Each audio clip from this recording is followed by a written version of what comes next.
I'm Eric Schaper with Schaper Supply and Schaper's Flood House. We're actually in the midst of finishing up a WRT ASD combo. We're day 5 now, so the students are actually testing. Just wanted to show you a couple cool tools I've been playing with that we've been using in the flood house for quite some time. Just want to show you some new toys. So basically what we have here is a circuit breaker finder, and it comes into play in a flood house or in a home that you're doing restoration work on. It seems like nobody ever has their power panel ever marked with what's on the circuit. Nothing's marking that it's a living room, bedroom, dining room, what have you. So I've paired a couple cool tools that will help us out with making sure that we're not blowing breakers. Real quick.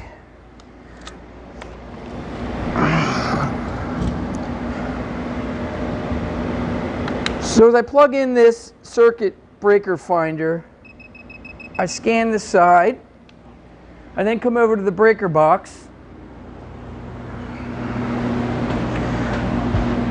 What you'll need to do is you need to lower the sensitivity on it. I'll show you real quick.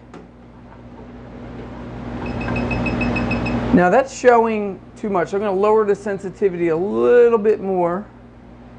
It's not finding it.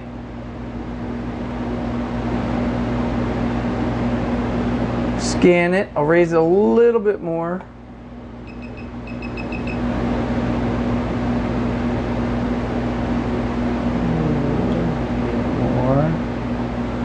A little more.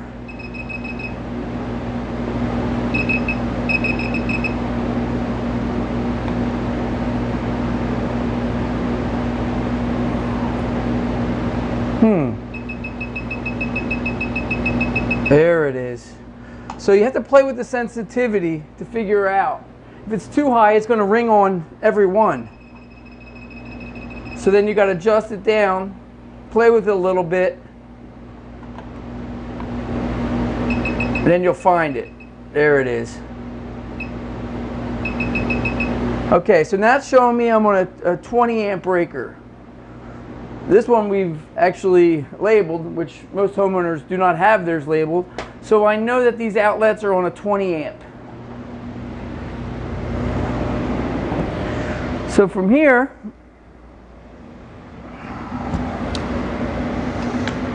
I move to my short test circuit analyzer.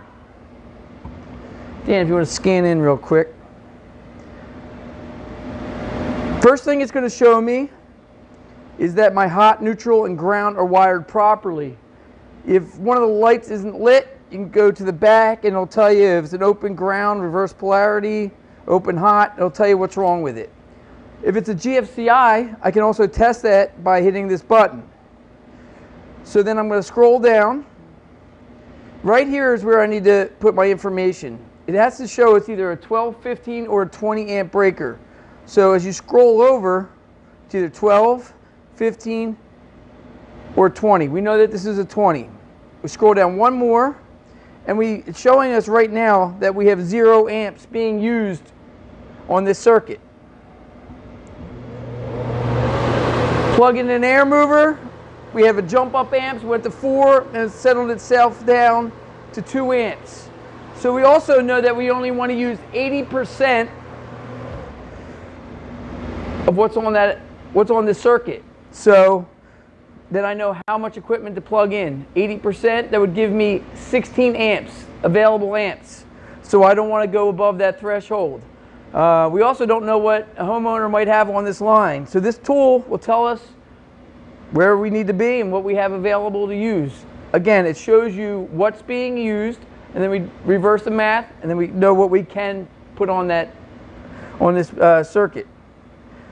Appreciate watching this video. If you have any questions, give me a call. Again, it's Eric at Schaper Supply, or you can visit our website at shop.schapersupply.com. Thank you, and have a great day.